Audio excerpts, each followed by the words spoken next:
इमरान खान का दुनिया न्यूज को तहलका खेज इंटरव्यू। जनरल कमर जावेद बाजवा की मुद्दत मुलासमत में तोसी के सवाल पर गुंजाइश निकालने की तजवीज़। मौजूदा हुक्मरान तैनाती के अहल नहीं, अगले आर्मी चीफ का तकर्रुर नई मुंतखब हुकूमत करे। Chairman PTI free and fair election की शर्त पर हुकूमत से बातचीत पर रजामंद। पाकिस्तान डिफॉल्ट की तरफ जा रहा है, शफाफ इंतखाबात ही बेहतरीन हल। लावा पका हुआ है, जब चाहूँ लोगों को सड़कों पर निकाल सकता हूँ। इमरान खान दुनिया का इमरान खान के साथ में तफसीली इंटरव्यू दे रहे थे। IMF का हमने प्रोग्राम साइन किया, बिजली की कीमत दुगनी तिगनी करके रख दी, पेट्रोल डीजल की कीमत आपने सामने देख ली है, महंगाई रिकॉर्ड हो गई है।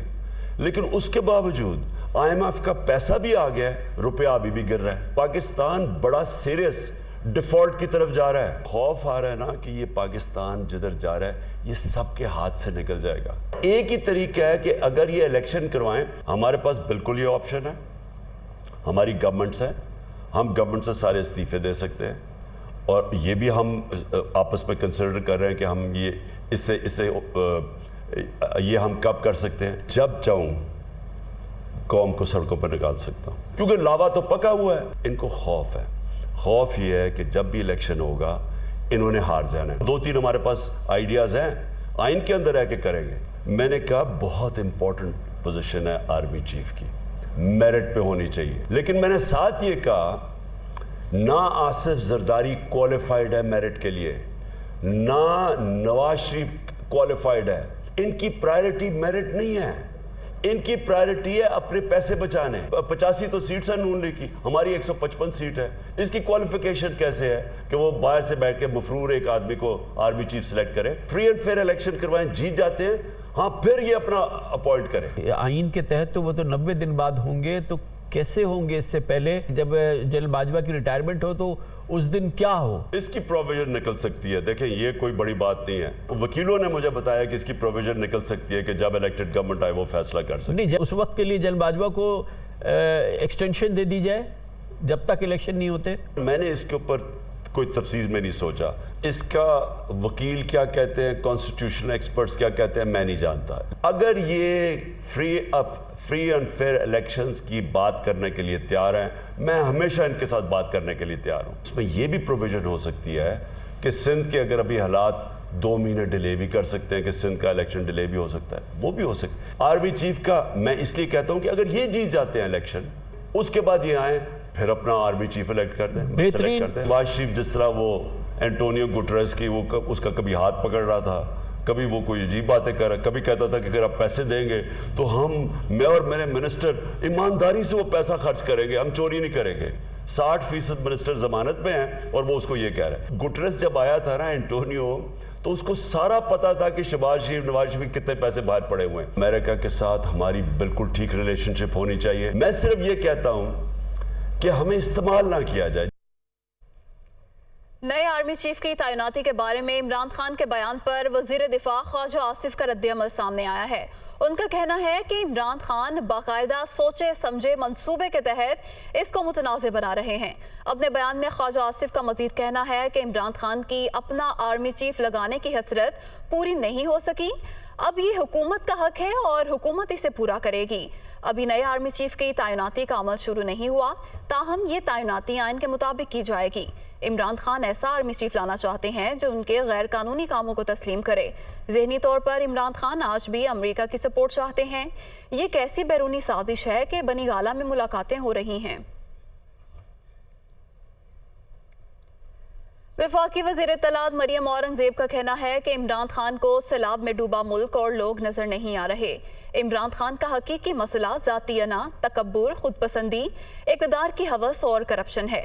मरियम औरंगज़ेब ने कहा कि बैरून मुल्क साजिश नहीं बल्कि अपनी फॉरेन फंडिंग की हकीकी साजिश से NRO चाहते हैं। इमरान खान का मकसद कोई इलेक्शन नहीं बल्कि अपने मुकदमात ख़त्म कराना है। इमरान खान धौंस, धमकी और गाली से NRO मांग रहे हैं। इलेक्शन कमिश्नर ने आखिर क्या गुनाह किया है? 8 साल से ज़ेर-ए-इल्तवा फॉरेन फंडिंग केस में फैसला ही तो सुनाया है। इमरान खान फॉरेन फंडिंग में इलेक्शन कमिश्नर से NRO मांग रहे थे। अवामी मुस्लिम लीग के सरबराह शेख रशीद का कहना है इमरान खान ने मेरिट पर आर्मी चीफ की तैनाती की बात की है। इमरान खान किसी को हरासा नहीं कर रहे। शेख रशीद ने मजीद कहा, उन पर झूठे बेबुनियाद मुकदमात बनाए गए हैं। जब वो वजीर दाखिला थे तो किसी एक रहनुमा पर झूठा मुकदमा दर्ज नहीं किया गया। उन्होंने कहा कि जब कुछ नहीं मिला तो झूठा मुकदमा दर्ज कर दिया। उम्मीद है ये मुकदमा जल्द खत्म हो जाएगा। शेख रशीद ने कहा कि मसाइल का एक ही हल है कि मुल्क में इलेक्शन कराए जाएं। इमरान खान का भी यही मुतालबा है कि मुल्क में इलेक्शन कराए जाएं। वज़ीर मेहनत सिंध सईद गनी एक्सपो सेंटर कराची में मुनक्किद होने वाली 3 रोज़ा 19वीं फार्मा एशिया 2022 इंटरनेशनल नुमाइश कन्वेंशन का इफ्तिताह करने के बाद मीडिया से गुफ्तगू कर रहे हैं। करने के लिए पुलिस कोशिश कर रही है, हुकूमत सिंध भी उनके ऊपर नज़र रखे हुए सवाल जवाब उसे ज़रूर करती हैं। इसमें मीटिंग्स भी हुई हैं और अल्लाह ने चाहा तो हम कोशिश करेंगे कि इसमें कमी आ जाए। लेकिन ये कि इसमें शहरियों को जो मुश्किल पेश आ रही है उसका हमें एहसास है। लेकिन जो मुझे महसूस होता है कि बाज़ औक़ात शायद कुछ ऐसे इवेंट जानबूझकर पैदा करने की कोशिश की जाती है जिससे शहरियों के अंदर कुछ इस किस्म की बेचैनी पैदा हो। हमें थोड़ा सा ज़िम्मेदारी का मुज़ाहरा करना चाहिए। मैं शायद आपके सवाल से तो उसका ताल्लुक़ नहीं है, लेकिन ये एक बड़ा इम्पोर्टेंट इशू है कि इस वक्त सूबा सिंध में है तो पंजाब में भी, केपी में भी, बलूचिस्तान में भी, गिलगित बल्तिस्तान में भी जो सैलाब और बारिशों से नुकसानात हुए हैं, इतने बड़े क्राइसिस हैं कि शायद हमें इसका अंदाज़ा बाज़ लोगों को नहीं हो रहा। मैं आपको खुद अपना बताऊं कि कराची में जब मैं बैठा था तो मुझे अंदाज़ा था कि बहुत नुकसान हुआ, लेकिन जब मैं मीरपुर खास गया तो मेरे रोंगटे खड़े हो गए कि जो अंदाज़ा मैं कराची बैठ के कर रहा था उससे 100 गुना ज़्यादा सूरत हाल ख़राब थी। जब आपके 3.5-4 करोड़ लोग मुतासिर हों तो किसी हुकूमत के लिए ये मुमकिन नहीं है कि उन लोगों को फौरी तौर पर रिलीफ फराम कर सके। ये मुमकिन नहीं है, ह्यूमनली इम्पॉसिबल है। ये नेशनल क्राइसिस है, एक कौमी इशू है, इस पर तमाम लोगों को। आगे बढ़ते हैं। इंटरबैंक में डॉलर की कीमत में 2 रुपये 18 पैसे इजाफा हुआ है। इंटरबैंक में डॉलर 232 रुपये पर ट्रेड। ओपन मार्केट में डॉलर की कीमत में 2 रुपये इजाफा हुआ है, जबकि ओपन मार्केट में डॉलर 238 रुपये में फरोख्त हो रहा है। तो इंटरबैंक में डॉलर 232 रुपये पर ट्रेड हो रहा है। इंटरबैंक में डॉलर 232 रुपये पर आज ट्रेड हो रहा है। ओपन मार्केट में डॉलर की कीमत में 2 रुपये इजाफा हुआ है, जबकि ओपन मार्केट में डॉलर 238 रुपये में फरोख्त हो रहा है। तो इंटरबैंक में डॉलर की कीमत में 2 रुपये 18 पैसे का इजाफा आज रिकॉर्ड किया गया है, जबकि इंटरबैंक में डॉलर 232 रुपये पर ट्रेड हो रहा है। और ओपन मार्केट की बात की जाए तो ओपन मार्केट में डॉलर की कीमत में 2 रुपये इजाफा हुआ है और उसके बाद 238 रुपये में फरोख्त हो रहा है।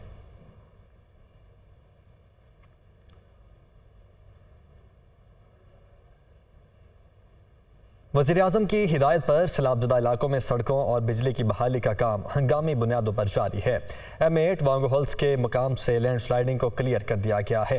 गवादर तार तोरडेरो मोटरवे M8 के ऑपरेशनल सेक्शन ट्रैफिक के लिए बहाल कर दिए गए हैं, जबकि तर्जुमान वज़ीर-ए-आज़म ऑफिस ने कहा है कि M8 मोटरवे सेक्शन को एक तरफा खोला गया है। तीमरगराता बाजोड़ 132 kV ट्रांसमिशन लाइन बहाल है। बाजोड़ और मंडा ग्रेड स्टेशन पर मामूल के ऑपरेशंस भी बहाल हैं। भान सईद आबाद को मुतबादल ज़राए से बिजली सप्लाई की जा रही है। वारा के कस्बे को कंबर ग्रेड स्टेशन से बिजली सप्लाई की गई है।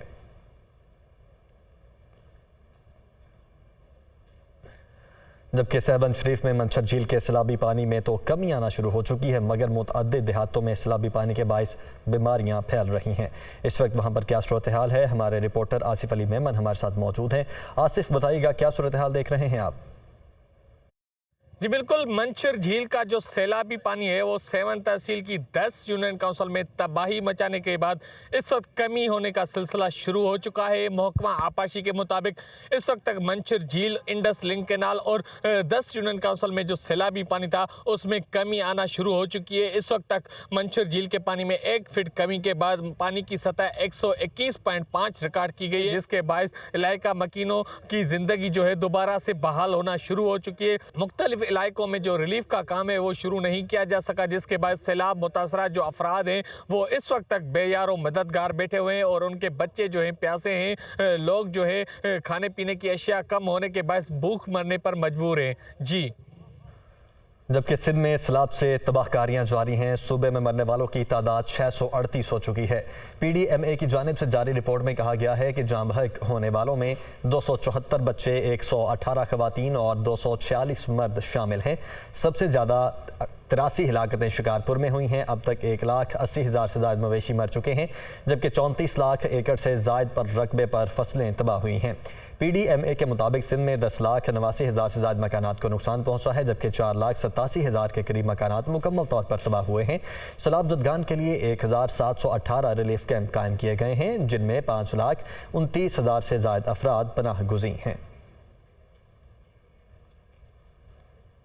फैसलाबाद सरगोदा रोड के शहरियों को सीवरेज मसाइल से निकाला गया तो सीवरेज लाइन डालने के बाद 9 माह से सड़क की तामीर न की गई, जिससे शहरियों को सफरी मुश्किलात का सामना करना पड़ रहा है।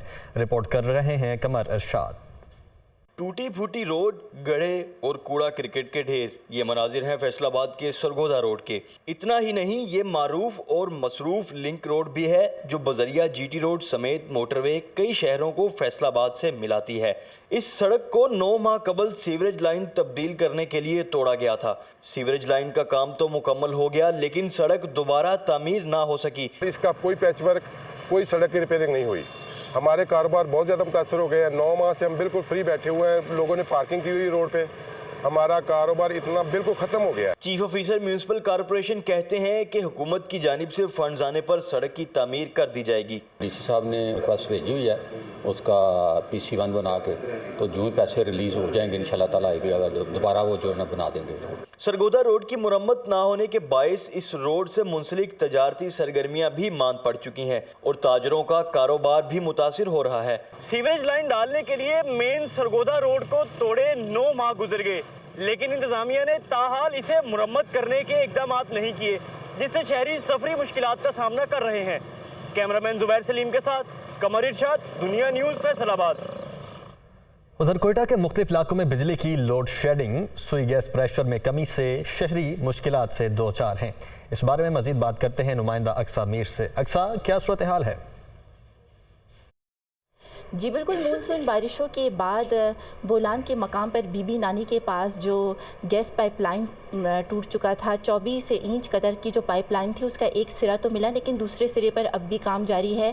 12 इंच कदर पाइपलाइन तो यहाँ पर बना दी गई, जिसके बाद ही बलूचिस्तान भर में गैस की फरामी को यकीनी बनाने के लिए हुकूमत ने इकदाम तो किए, लेकिन मुख्तलिफ मकामात पर अब भी गैस का जो प्रेशर है वो कम होने की वजह से ख़ास तौर पर ख़वातीन को घरों में काम करते हुए मुश्किलात दरपेश हो रही है। खातून हमारे साथ मौजूद है, हम उनसे पूछते हैं कि क्या मुश्किलात है। जी, अभी तो लोड शेडिंग बहुत कम ख़त्म हो गई है, लेकिन गैस बहुत कम है आ रही है, तो उसकी वजह से हमें नाश्ता बनाने में, खाना पकाने में बहुत दुश्वारियाँ हो रही हैं, क्योंकि अभी भी हम सिलेंडर यूज़ कर रहे हैं और इतनी महंगाई है, हम सिलेंडर अफोर्ड नहीं कर सकते हम। जी बिल्कुल, जैसे कि ख़वातीन का भी यही कहना है कि हुकूमत की जानिब से तो ये दावा किया गया था कि तमाम तर शहरों में गैस की फरामी को यकीनी बनाया जाएगा, लेकिन अब तक सूरत हाल बिल्कुल इसके बरअक्स है, क्योंकि कोयटा के नवाई और जो दही इलाके हैं वहाँ पर अब भी गैस जो है ना वो बहाल ना हो सकी। इंतहाई मुश्किलात दरपेश हो रही है। हुकूमत को चाहिए कि जल्द से जल्द बिजली हो या गैस या पानी का जो मसला है वो जल्द से जल्द हल करे, ताकि दीगर जो आवाम है उनके साथ ही जो ख़वातीन हैं घरों में काम कर रही है, इनकी भी मुश्किलात काफ़ी हद तक कम हो सके। जी, वफाक की जानिब से पंजाब को गंदम न देने पर वजीर आला पंजाब का सख्त एहतजाज। वजीर आला परवेज इलाही पंजाब को गंदम फराहम न करने पर वफाकी हुकूमत के रवैये पर बरहम। पंजाब हुकूमत ज़िमन में वफाकी हुकूमत को एहतजाजी मरासला भेजेगी। इसी पर बात करेंगे। नुमाइंदा दुनिया न्यूज़ लियाकत अंसारी हमारे साथ मौजूद है। जी लियाकत अंसारी, बताइएगा क्या मामला है ये?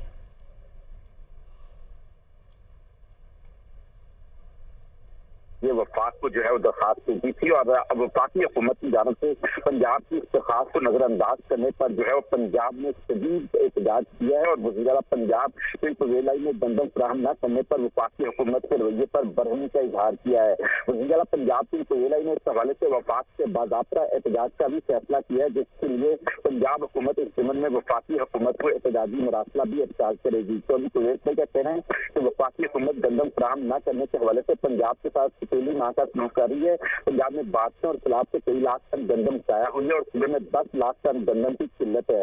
वफाकी हुकूमत ने पंजाब की दरखास्त के बावजूद गंदम फराहम नहीं की। वज़ीर आला पंजाब पीयूष गोयल ने इसके साथ साथ गंदम के काश्तकारों के लिए एक बड़ा ऐलान भी किया है, जिसके लिए पंजाब में गंदम की अमदादी कीमत 3000 रुपये फी मन मुकर्रर करने की मंजूरी दे दी है और अमदादी कीमत में इजाफे से काश्तकारों को उनका मेहनत का जो है पूरा मुआवजा मिलेगा। पीयूष गोयल का कहना है कि अगले वर्ष गंदम की जेर काश्त मसले में इजाफा होगा और वज़ीर आला पंजाब पीयूष गोयल ने सूबे के खारजी रास्तों पर गंदम और आटे की स्मगलिंग की रोकथाम के लिए मौसर इकदाम का भी हुक्म दे दिया है और दीगर सूबों के मुकाबले में पंजाब में गंदम और आटे के मेज कम है, इसलिए महकमा खुराक के हुकाम को जो है इस हवाले से सख्त चेकिंग का निजाम मुतारिफ कराना होगा। पंजाब हुकूमत ने काबीना सैनिक रेटिंग राइट गंदम भी तश्कील देने का फैसला किया है, जिसके सरबराह वज़ीर आला पंजाब पीयूष गोयल खुद होंगे।